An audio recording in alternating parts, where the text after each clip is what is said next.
यीशु मसीह में जय। प्रिय भाइयों और बहनों, आज मैं बाइबल मिनिस्ट्री की ओर से आज की शिक्षा में आपको आमंत्रित करता हूं। कल मैंने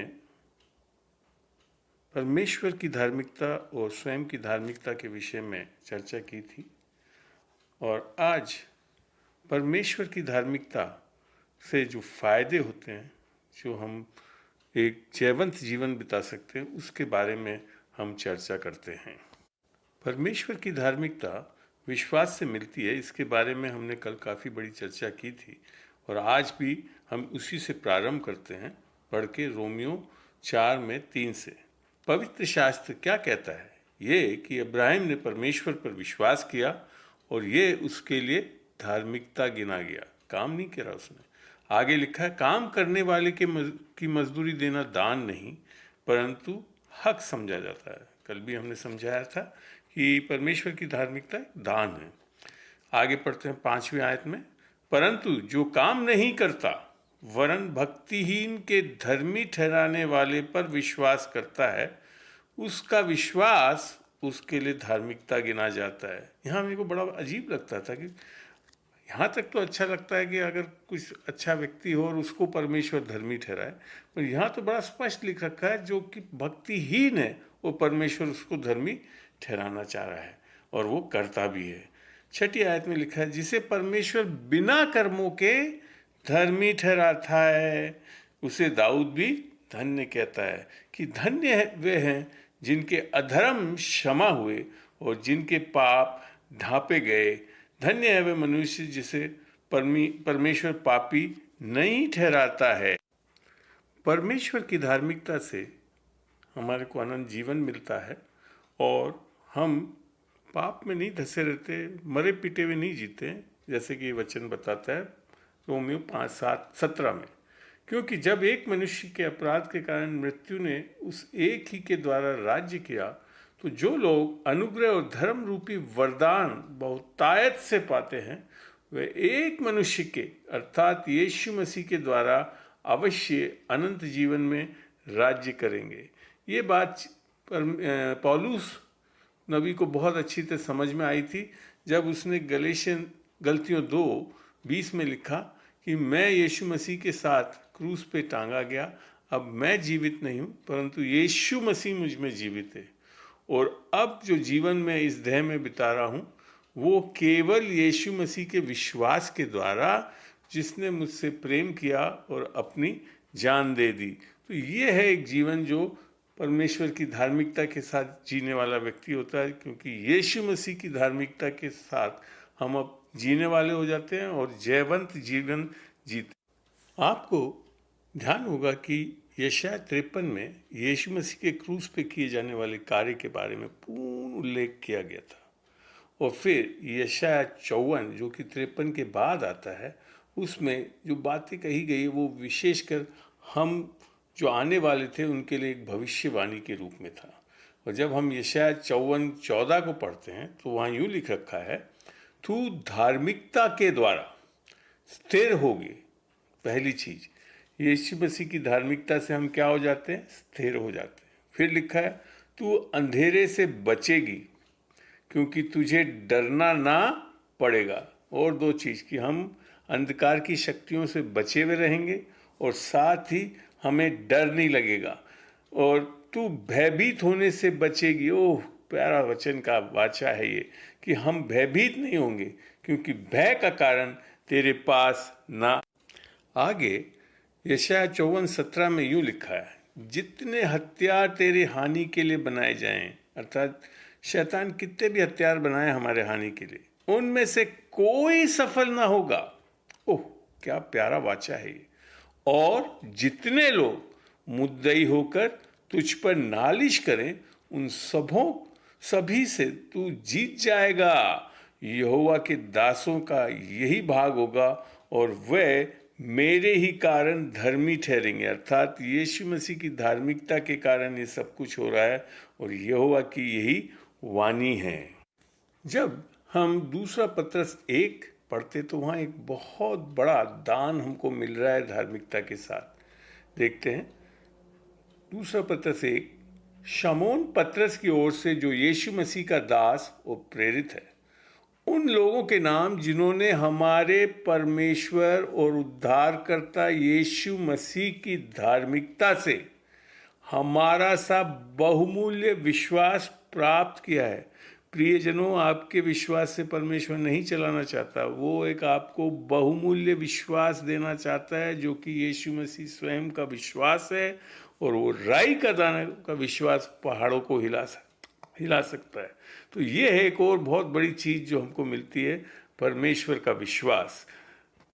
एक और आयत को देखते हैं, 1 कुरिन्थियों 1:30, परंतु उसी की ओर से अर्थात पिता की ओर से तुम मसीह यीशु में हो, जो परमेश्वर की ओर से हमारे लिए ज्ञान ठहरा, अर्थात धार्मिकता और पवित्रता और छुटकारा। देखिए यहाँ पे इस धार्मिकता के साथ खाली धार्मिकता ही नहीं है, हमारे को परमेश्वर का ज्ञान मिल रहा है, हमारे को पवित्रता मिल रहा है और हमारे को छुटकारा मिलता है। अगर आपको अपने जीवन में एक आत्मिक तरह से जीवंत जीना है तो बिना इस धार्मिकता के हम ये सब चीज़ें प्राप्त नहीं कर सकते। हम जानते हैं उत्पत्ति 1:26-27 में कि परमेश्वर ने मनुष्य को अपने स्वरूप में सृजा, परंतु पहला आदम अनाज्ञाकारिता के कारण इस धार्मिकता और इस स्वरूप को खो चुका था। और अब हमारे को ये वापस कर्मों से नहीं मिल रहा, परंतु अनुग्रह और विश्वास से मिल रहा है, जैसा कि इफिसियों 4 में। और वहाँ पे ये समझ में आता है कि ये हम अपने आप बना नहीं सकते, ये हमारे अंदर पुनः सृजा जाना है।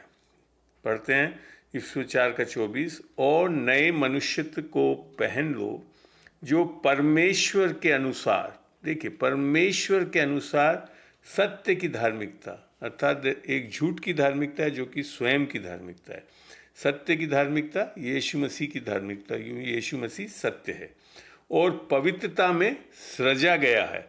जब तक हमको ये पहनावा नहीं मिलता तो हम धर्मी नहीं ठहर सकते। वचन बड़ा स्पष्ट बताता है, और ये हमारा काम नहीं है परंतु परमेश्वर का काम है। यहाँ पे मैं आपको उस आयत में ले जाना चाहूँगा, रोमियो 5:19 में, जहाँ पे लिखा है कि एक मनुष्य के अनाज्ञाकारिता के कारण, अर्थात पहले मनुष्य की अनाज्ञाकारिता के कारण कई लोग पापी ठहरे, है ना। जी पढ़ते हैं रोमियो 5:19 में, क्योंकि जैसे एक मनुष्य के आज्ञा ना मानने से बहुत लोग पापी ठहरे। ये कौन सा है वो मनुष्य? अर्थात आदम की अनाज्ञाकारिता के कारण हम सब पापी ठहरा दिए गए। उससे पहले हम क्या थे? धर्मी थे। आदम धर्मी था और उसकी अनाज्ञाकारिता के कारण, उसके पाप के कारण हम सब पापी ठहरा दिए गए। हमारे पापों के कारण नहीं लिख रखा है यहाँ पे। दूसरी चीज़ ध्यान दें, वैसे ही जैसे पहले आदम की अनाज्ञाकारिता, वैसे ही एक मनुष्य अर्थात दूसरा आदम अर्थात यीशु मसीह की आज्ञाकारिता से बहुत लोग धर्मी ठहरेंगे, धार्मिकता मिलेगी उनको, धर्मी ठहरेंगे। तो हम धर्मी भी कैसे हो रहे हैं? अपने कार्यों से नहीं हो रहे। यीशु मसीह ने जो क्रूस पे किया कार्य, उसके कारण हम धर्मी ठहर रहे हैं। क्योंकि लिखा ना, सुसमाचार क्या है? यीशु मसीह हमारे पाप के लिए मारा गया, गाड़ा गया और तीसरे दिन जी उठा। ये बहुत बड़ा संदेश है और बहुत सामर्थी संदेश है। जैसे रोमियो 1:16 में लिखा भी है कि मैं यीशु मसीह के सुसमाचार से लज्जित नहीं होता, क्योंकि उसमें परमेश्वर की सामर्थ है उद्धार के लिए। प्रभु का धन्यवाद हो। अगर ये नहीं होता तो हम कोई भी इस दुनिया में धर्मी नहीं ठहर सकते थे और हम सब के सब आदम के किए गए कार्य के लिए नरक जाते। हमारे पाप तो और जुड़े हैं बाद में, मगर विशेषकर अगर हमने कोई पाप नहीं भी किया होता है, मगर क्योंकि हम आदम में हैं तो हम पापी हैं और हम नरक के लिए प्रस्थान कर रहे हैं। परंतु इसी बीच यीशु मसीह आया और यीशु मसीह ने उस क्रूस पे पूरा कार्य किया। और वो पूरा कार्य क्या था? कि परमेश्वर ने हमारे पापों को यीशु मसीह पे रख दिया। जैसा कि 2 कुरिन्थियों 5:21 में लिखा है, वे हम पढ़ के देखते हैं, उसको बड़ा अच्छा लगेगा हमको। दूसरा कुरिन्थियों खोलिए और उसका 5 और 21 खोल के देखते हैं। दूसरा कुरिन्थियों 5 का 21, वहाँ यूँ लिखा है, जो पाप से अज्ञात था उसी को उसने हमारे लिए पाप ठहराया। किसके लिए? हमारे लिए पाप ठहराया, अर्थात पूरे जगत के लिए, कि हम उसमें होकर, अर्थात उसकी धार्मिकता में उसमें होकर, अर्थात यीशु को हमारा उद्धारकर्ता प्रभु ग्रहण करके परमेश्वर की धार्मिकता बन जाएं। हम कर नहीं सकते, बन जाते हैं। क्यों? क्योंकि यीशु मसीह ने वो कार्य पूरा किया। ये क्यों पूरा हो रहा है? क्योंकि सारा पाप यीशु मसीह के ऊपर रखा गया, और यीशु मसीह ऐसा था जब उसने क्रूस पे चढ़ाया गया था, अन्यथा हमेशा उसने पिता को हे पिता करके बुलाया। परंतु जब क्रूस पे ये कार्य हो रहा था, जब उसके ऊपर पाप डाला जा रहा था, तो परमेश्वर की आत्मा, अर्थात परमेश्वर की आत्मा उसके अंदर से हटा दी और फिर सारा जगत का पाप उसके ऊपर डाला गया, क्योंकि परमेश्वर पवित्र है और उसके साथ पाप नहीं रह सकता। तभी उसने बोला, हे परमेश्वर तूने मुझे क्यों छोड़ दिया है? और फिर उसके बाद उसकी पूर्ण सजा, दंड मिली उसको उस पर, और इसके कारण, और फिर यही खत्म नहीं हुआ, फिर वो मारा गया और गाड़ा गया और तीसरे दिन जी उठा। अगर यीशु मसीह जी नहीं उठा होता तो जगत के सारे पाप माफ नहीं किए जा सकते। अगर एक भी पाप उसके ऊपर रहता तो वो वापस जी नहीं उठ सकता था। तो यहाँ पे समझ में आता है इस वचन से कि वो क्या कार्य हुआ, कि यीशु मसीह ने पूरे जगत के पापों को अपने ऊपर ले लिया, उसका दंड सहा और तीसरे दिन जी उठा। इसके लिए परमेश्वर हमारे को धर्मी ठहरा सकता है, क्योंकि परमेश्वर एक न्यायी परमेश्वर भी है। परमेश्वर पाप को ऐसे नहीं माफ़ कर सकता है, चलो मैं माफ़ कर देता हूँ, क्योंकि परमेश्वर का नियम कहता है कि पाप की मजदूरी मृत्यु है। तो वहाँ पे परमेश्वर को पाप को दंडित करना बहुत आवश्यक है, और ये चीज़ हुआ क्रूस पे, जिसके कारण आज हम धार्मिकता पाकर यीशु मसीह में जी सकते हैं।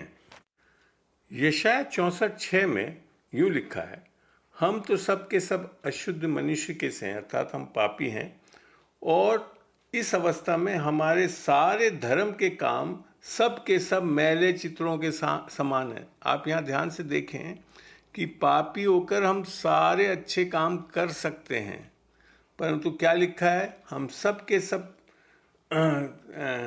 अशुद्ध मनुष्य के से हैं और हमारे धर्म के काम सब के सब मैले चित्रों के समान हैं। तो यहाँ क्या मतलब है इसका, कि हमारे सारे स्वयं की धार्मिकता के कार्य परमेश्वर के सामने कोई अच्छे कार्य नहीं लगते हैं, वो मैले चित्रों के समान हैं। क्यों? क्योंकि हमारे अधर्म के कामों ने हमें वायु की नाई उड़ा दिया है। साथ के साथ क्योंकि हम पाप भी कर रहे हैं, अधर्म के काम कर रहे हैं, तो हमारे जो धर्म के काम हमारे को कुछ फ़ायदा, स्वयं की धार्मिकता के काम कुछ फ़ायदा नहीं दे सकते। तो फिर परमेश्वर को कौन से कार्य, अर्थात हमारे अंदर कैसे धार्मिकता के कार्य, जिसको वचन धार्मिकता के फल बोलता है, वो परमेश्वर को लुभा सकते हैं, इसके बारे में पढ़ते हैं फिलिपियों 1:11 में। और उस धार्मिकता के फल, जानिए परमेश्वर की धार्मिकता जड़ है, फल नहीं है, अर्थात वो दान के रूप में मिलता है यीशु मसीह की धार्मिकता। और उस धार्मिकता के कारण अब क्या निकलता है हमारे अंदर से, और उस धार्मिकता के फल से जो यीशु मसीह के द्वारा होते हैं, हमारे द्वारा नहीं हो रहे हैं, वे भरपूर होते जाओ, जिससे परमेश्वर की, देखिए इस फलों से हमको भरपूर होना है, जिससे परमेश्वर, हमारी महिमा नहीं, परमेश्वर की महिमा और स्तुति होती रहे। आशा करता हूँ कि आज के इस वचनों से आप समझ सके होंगे कि परमेश्वर की धार्मिकता से हम कैसा एक सामर्थ्य जीवन जी सकते हैं। चलिए हम आज प्रार्थना करते हैं, और इस धार्मिकता को निसंदेह आज आप बड़े आसानी से ग्रहण कर सकते हैं इस प्रार्थना के द्वारा। प्रभु तेरा धन्यवाद देते हैं खुदावन, कि आज मैं विश्वास करता हूँ कि मैं अपनी धार्मिकता से नहीं, परंतु परमेश्वर की धार्मिकता जो दान के रूप में है, वो यीशु मसीह पे विश्वास करने से, कि यीशु मसीह मेरे पाप के लिए मारा गया, गाड़ा गया और तीसरे दिन जी उठा, ये अंगीकार करते हुए विश्वास से ग्रहण करता हूँ यीशु मसीह के नाम से, आमीन।